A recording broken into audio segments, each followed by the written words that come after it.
थांबा, शेतकऱ्यांच्या खात्यात एकाच वेळी 3 योजनेचे 26,000 रुपये जमा होणार आहे. PM किसान, नमो शेतकरी योजना आणि पीक विम्याचे पैसे कोणाच्या खात्यात इथं जमा झालेले आहेत आणि मोबाईलद्वारे कसे चेक करायचे आहे, या व्हिडिओमध्ये आपण माहिती पाहणार आहे. सर्वप्रथम आता 3 योजनेचे यामध्ये PM किसानचा हप्ता 20 जूनला, जे की इथं PM किसान सन्मान निधी योजनेचा 23वा हप्ता शेतकरी बांधवांच्या खात्यामध्ये जमा झालेला आहे. त्याचप्रमाणे आता नमो शेतकरी महासन्मान निधी योजनेचा हप्ता कधी जमा होईल, याचप्रमाणे पीक विमा वाटप शेतकरी बांधवांच्या खात्यामध्ये जमा होण्यास सुरुवात. आता PM किसानचा 23वा हप्ता 20 जूनला शेतकरी बांधवांच्या DBT खात्यामध्ये जमा झालेला आहे. आता नमो शेतकरी महासन्मान निधी योजनेचा 9वा हप्ता तेही शेतकरी बांधवांच्या खात्यामध्ये जमा होण्यास सुरुवात. आता पहिली योजना यामध्ये PM किसान योजना 20 जूनला केंद्र सरकारने PM किसानचा 23वा हप्ता शेतकऱ्यांच्या खात्यामध्ये पाठवलेला आहे. आता तुमच्या खात्यात आला की नाही कमेंट करून नक्की सांगा. दुसरी योजना, आता बरेच जिल्ह्यांमध्ये रखडलेला पीक विमा यामध्ये थेट शेतकरी बांधवांच्या खात्यामध्ये जमा होण्यास सुरुवात झालेली आहे. आणि तिसरी जी योजना आहे यामध्ये या पाठोपाठच आता राज्य सरकारने नमो शेतकरी महासन्मान निधी योजनेचा 9वा हप्ता देखील आता 1 तारखेला इथं जमा होणार आहेत. आता नेमकी हप्ता कोणत्या शेतकऱ्यांना मिळणार आहे हे आपण इथं पाहणार आहे आणि याचे निष्कर्ष काय आणि नवीन नियम काय आलेले आहे. PM किसान सन्मान निधी योजनेचा 23वा हप्ता शेतकरी बांधवांच्या खात्यामध्ये जमा झालेला आहे. आता शेतकरी बांधवांना तब्बल 26,000 रुपये, पीक विम्याचे 22, नमोचे 2 आणि PM किसानचे 2 असे मिळून 26,000 खात्यामध्ये जमा. आता ज्या शेतकरी बांधवांनी KYC केलेली आहे, यामध्ये काय आहे, 3 गोष्टी तुम्ही पूर्ण केलेल्या असणे गरजेचे आहे, तरच तुम्हाला पैसे तर मिळतील. यामध्ये KYC, ज्या शेतकरी बांधवांच्या PM किसानची KYC केलेली आहे, बँक खाते आधारशी लिंक आहे, तर अशांच्या खात्यामध्ये PM किसानचे 2,000 जमा झालेले असेल. यानंतर इथे लँड सेंडिंग, जर तुमची लँड सेंडिंग नसेल, नसेल दाखवत, तर तुमच्या खात्यामध्ये पैसे तर येणार नाही. यानंतर तुमच्या बँक आधारला सेंडिंग नसेल, तर अशांचे DBTद्वारे पैसे इथं येणार नाही. आता पीक विमा, आता सरसकट पीक विमा सर्व शेतकरी बांधवांना इथं मिळणार नाही. काही शेतकरी बांधव यासाठी अपात्र ठरलेले आहेत. आता तुम्ही तुमचा पीक विमा फॉर्म गेल्या वर्षी भरलेला असणे आवश्यक आहे. तुम्ही तुमच्या भरपाईचा क्लेम केलेला असणे आवश्यक आहे. तुमच्या शेतातील पंचनामे, पीक विमा कंपनीकडून तुमच्या शेतातील सर्वे आणि तुमचा फॉर्म इथं अप्रूव्हल असणे गरजेचं आहे. आता 3 योजनेचे पैसे कोणत्या जिल्ह्यात इथं जमा होत आहे. सर्वप्रथम यामध्ये जे काही जिल्हे आहे, यवतमाळ, वाशिम, अकोला, अमरावती, बुलढाणा, वर्धा, नागपूर, चंद्रपूर, गडचिरोली, यानंतर भंडारा, गोंदिया, नांदेड, हिंगोली, परभणी, लातूर, धाराशिव, बीड, जालना, छत्रपती संभाजीनगर, अहमदनगर, जळगाव, धुळे, नंदुरबार, नाशिक, पुणे, यानंतर सोलापूर, सातारा, सांगली, कोल्हापूर, पालघर, ठाणे, मुंबई शहर, मुंबई उपनगर, रायगड, रत्नागिरी, सिंधुदुर्ग, तर या जिल्ह्यांमध्ये तिन्ही योजनेचे पैसे 26,000 रुपये खात्यामध्ये जमा. आता पीक विमा दुप्पट कोणाला इथं मिळणार आहे. आता यामध्ये जे की शेतकरी बांधव आहे, यामध्ये ज्यांनी पीक पाहणी केलेली आहे, 72 तासाच्या त्यांनी तक्रार नोंदवलेली आहे, ज्यांचा पीक विमा अर्ज मंजूर आहे, पीक विमा यादीमध्ये नाव आहे, नुकसानग्रस्त क्षेत्र पात्र ठरलेले आहेत, ज्यांचे पंचनामे आणि सर्वे झालेले आहेत, अशा शेतकरी बांधवांना हा जो पीक विमा आहे ते थेट DBTद्वारे पैसे जमा होणार आहे. आता एक छोटीशी चूक आणि तुमचे 4,000 रुपये इथं अडकू शकते. यार आताची घडीची मोठी अपडेट म्हणजे PM किसानचा 23वा हप्ता आणि नमोचा 9वा हप्ता जर तुमच्या खात्यामध्ये अधिक आलेला नसेल, तर पटकन हे 2 तुम्हाला काम करून घ्यायचे आहे. तर यामध्ये हे काम तुम्हाला करा. तर साऱ्या शेतकऱ्यांची माहिती, आता नमो शेतकरीचे वेळेमध्ये तुम्हाला KYC करायची आहे. KYC म्हणजे तुम्ही जर PM किसानची KYC केली तर तुम्हाला नमोची KYC करायची गरज नाही. यानंतर तुमचं PM किसानची यादीत नाव असेल तर नमोच्या यादीत नाव नसेल तर याची काही गरज नाही. तर यामध्ये जे की आता महत्त्वाचं म्हणजे थोडक्यात सांगायचं म्हणजे जे की PM किसानचे लाभार्थी आहेत ते नमोचे आहे.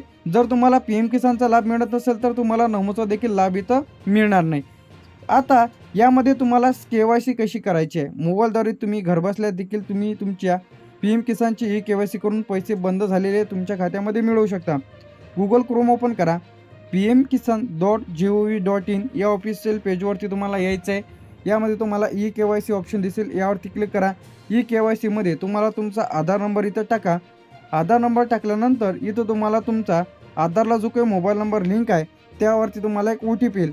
OTP तुम्हाला आल्याच्या नंतर OTP टाका आणि तुमचा OTP तुम्ही जसे टाकाल तर तुम्ही सबमिट करायचं आहे. सबमिट केल्याच्यानंतर तुम्हाला दाखवेल की तुमची KYC अशा प्रकारचा मेसेज दाखवेल, KYC has been processed successfully. म्हणजे यामधून तुमची KYC झालेली आहे. तर आता इथून जर तुमची KYC पोर्टलवरून होत नसेल तर तुम्हाला ॲप्लिकेशनद्वारे तुम्हाला KYC करायची आहे. आता सर्वप्रथम आपण जे काही थोडक्यामध्ये इथं याची यादी पाहणार आहे. यादीमध्ये नाव आहे की नाही, मोबाईलद्वारे PM किसानच्या यादीमध्ये नाव आहे की नाही हे पाहणार आहे. pmkisan.gov.in किंवा PM किसान यादी असं टाकलं तरी चालेल किंवा PM किसान टाकलं तरी चालणार आहे. गुगल क्रोम ओपन केल्यानंतर यामध्ये यायचं आपल्याला बेनिफिशरी लिस्ट या ऑप्शनवरती क्लिक करायचं आहे. कशावरती? बेनिफिशरी. मराठीमध्ये लाभार्थ्यांची यादी तुम्हाला असा पर्यायावरती तुम्हाला क्लिक करायचं आहे. आता यामध्ये आपल्याला सिलेक्ट करायचं आपलं स्टेट म्हणजे आपला महाराष्ट्र, आपला जिल्हा सिलेक्ट करायचा तुमचा यवतमाळ आहे, नांदेड आहे, अमरावती आहे, बुलढाणा आहे, सिंधुदुर्ग आहे, पालघर आहे. तर तुमचा जो काही जिल्हा आहे जिल्हा सिलेक्ट करा. तुमचा तालुका सिलेक्ट करा, तुमचा कोणता तालुका आहे ते ब्लॉक म्हणजे तुमचं परिमंडळ कोणतं इथे ते सिलेक्ट करा आणि गावाचे नाव तुम्हाला इथे सिलेक्ट करायचं आहे. आता तुम्ही जसे गेट रिपोर्टवरती क्लिक कराल तर तुम्हाला संपूर्ण गावाची यादी तुमच्या मोबाईलवरती इथे येऊन जाईल. आता त्या यादीमध्ये तुमच्या लाभार्थ्यांचे म्हणजे तुमच्या कोणत्या शेतकरीचे नाव पाहायचे असेल तर ते तुम्ही लगेच चेक करा. नवा हप्ता कधी जमा होणार आहे? तर आता सर्वात मोठा प्रश्न म्हणजे नवा हप्ता. आता यामध्ये 20 जूनला जे की PM किसानचा 23 हप्ता इथं जमा झालेलाच आहे. आता राज्य सरकारने देखील नमो शेतकरी मासामध्ये योजना हप्ताची तयारी पूर्ण केलेली आहेत. तर आता जुलैमध्ये 1 जुलैपासून नमो शेतकरी महासमाधी योजनेचा पैसा हे थेट DBT खात्यामध्ये इथं जमा होणार आहे. किती? 1 जुलैपासून हे थेट लाभार्थ्यांच्या खात्यामध्ये नमो शेतकरी महासमाधी योजनेचा नवा हप्ता इथं नमोचा नवा हप्ता 1 जुलैपासून वाटप सुरू होणार आहे. यामध्ये 5 ते 6 दिवस देखील लागू शकते. आता मोबाईलद्वारे पीक विम्याची यादी कशी पाहायची आहे? आता पीक विम्याच्या यादीमध्ये तुमचं नाव असेल तरच तुम्हाला पैसे तर मिळणार आहे. आता यामध्ये सर्वप्रथम प्ले स्टोअरवरती जाऊन क्रॉप इन्शुरन्स हे ॲप्लिकेशन डाउनलोड करा. यामध्ये ॲप्लिकेशन ओपन केल्यानंतर चेक स्टेटसवरती क्लिक करा. रजिस्टर यास गेस्ट फार्मर यावरती क्लिक करायचं आहे. ॲप्लिकेशन स्टेटस यावरती तुम्हाला क्लिक करा. यामध्ये आता तुम्ही जे काही मागच्या वेळेस जर तुम्हाला 1 रुपयामध्ये पीक विमा फॉर्म भरलेला पैसे आले नसतील तर अशांनी काय करायचं आहे, आता तुम्ही तुमचा ॲप्लिकेशन नंबर टाका. तर आता चालूवाला देखील तुम्हाला चेक करता येणार आहे 25-26चा देखील. याचप्रमाणे तुम्ही तुमचा अर्ज अप्रूव्हल आहे का लगेच चेक करा. आता अप्रूव्हल जर नसेल तर तुम्हाला पीक विम्याचे पैसे आले नसेल तर अशाने 14447 तर या हेल्पलाईन नंबरवरती लगेच तक्रार करा. आता यामध्ये गुगल क्रोमवरती जाऊन तुम्हाला pmfby.gov.in प्रधानमंत्री फसल विमा योजना या ऑफिशियल पेजवरती यायचं आहे. ॲप्लिकेशन स्टेटसवरती क्लिक करा. यामध्ये तुम्हाला तुमच्या पावतीचा नंबर टाकायचा आहे. आता पावतीचा नंबर टाकल्यानंतर तुम्ही CSC मार्फत बँक थ्रू किंवा ऑनलाईन जाऊन चेक करू शकता की तुमचं यादीमध्ये नाव आहे की नाही. पैसे आले नसतील तर तुम्हाला ही 3 गोष्टी करायच्या आहे. यामध्ये pmkisan.gov.in या ऑफिशियल पेजवरती या. PM किसान आणि नमो शेतकरीचे पैसे आले नसतील तर यामध्ये इजिबिलिटी स्टेटसवरती क्लिक करा. यामध्ये तुमचं लँड सेंडिंग आहे की नाही हे चेक करा.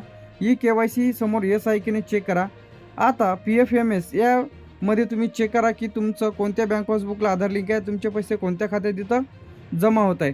आता पीक विम्याच्या पैशासाठी तक्रार देखील तुम्हाला इथं करता येणार आहे, जे की मी हेल्पलाईन नंबर सांगितला होता ऑलरेडी 14447. तर या हेल्पलाईन नंबरवरती लगेच कॉल करा. क्रॉप इन्शुरन्सच्या ॲप्लिकेशनच्या माध्यमातून देखील तुम्ही तुमची तक्रार करू शकता किंवा कृषी अधिकाऱ्याला लेखी अर्ज द्या. आता जर एखाद्या पीक विम्याचे पैसे नमो शेतकरी योजनेचे पैसे अचानक बंद झालेले असेल म्हणजे तुम्हाला PM किसानचा लाभ मिळत नाही आणि नमोचा देखील लाभ मिळत नाही.